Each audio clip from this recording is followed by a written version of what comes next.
share Saturday ညာ$1 KG လားဟုတ်ကဲ့ကျွန်တော်အမြင်လေးကိုသုံးသပ်ပေးလိုပါတယ်Premier League 10ပွဲဆက်နိုင်ပွဲပျောက်ထားတဲ့ Nottingham Forest အဝေးကွင်း9ပွဲမှာပီကို6လုံးထိခွင့်ပြုပေးထားတဲ့နောက်တက်တဲ့ Forest နောက်ဆုံး9ပွဲမှာ2-9သာရှူကိုရခဲ့တဲ့ Forest ကိုလီဗာပူးခြေဆုပ်နေလို့နိုင်တယ်ဆိုတာထားပါတော့ဗျာဒီဖြည့်ပြင်းဆန်းနာလန်ကိုလည်းဖြုတ်ထားသလိုဒီရသည်ခြေအသင်းထဲမှာရှိတယ် Brighton Chelsea ကိုလည်းနိုင်ထားတယ်ပေါ့နော်သူ့အနေထားနဲ့သူရှိရပေါ့နော်အိမ်ဝဲဆိုလည်းကောင်းတယ်အဲ Brighton ကို4-2နဲ့ပူပူနေဖြောထားတဲ့ KG က level 80ရှုံးအဝေးကွင်းကနေကြီးဖွင့်နေထားပါတယ်ပူဂျီစီဂျီတို့ဒီရသည်ခြေချောနေခြင်းKG တို့တွေအနိုင်သုံးမကအင်မတန်တန်မိုးရှိတာပါဒီအပေါ်အဆင့်မှာဆက်ပြီးရက်တည်ခြင်းနဲ့ဆိုရင်ပေါ့နော်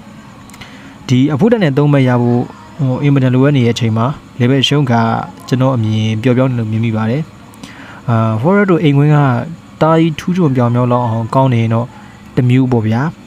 အချုပ်ကဆိုလို့ရှိရင်လူတို့ရှင်းလေးပြောရမယ်ဆိုလို့ရှိရင်ပေါ့နော်ဒီ KG တို့အမတ်စာလောင်နေတဲ့ G မျိုးမတွေ့ရပါဘူးအဲ့တော့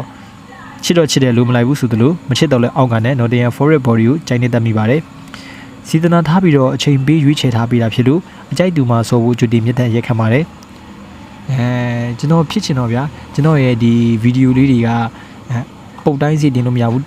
TikTok ကလည်းတချို့ပုံတွေဖြတ်ချတယ်ဆိုတော့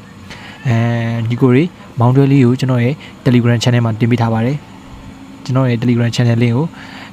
comment မှာဝင်ကြည့်နိုင်ပါတယ်နေ့စဉ် Premium 1တွေကြည့်ဖို့ကျွန်တော်ရဲ့ channel လေးကို like and follow လေးလုပ်ထားပေးနိုင်ပါတယ်ကျွန်တော်အားလုံးအဆင်ပြေကြပါစေဗျ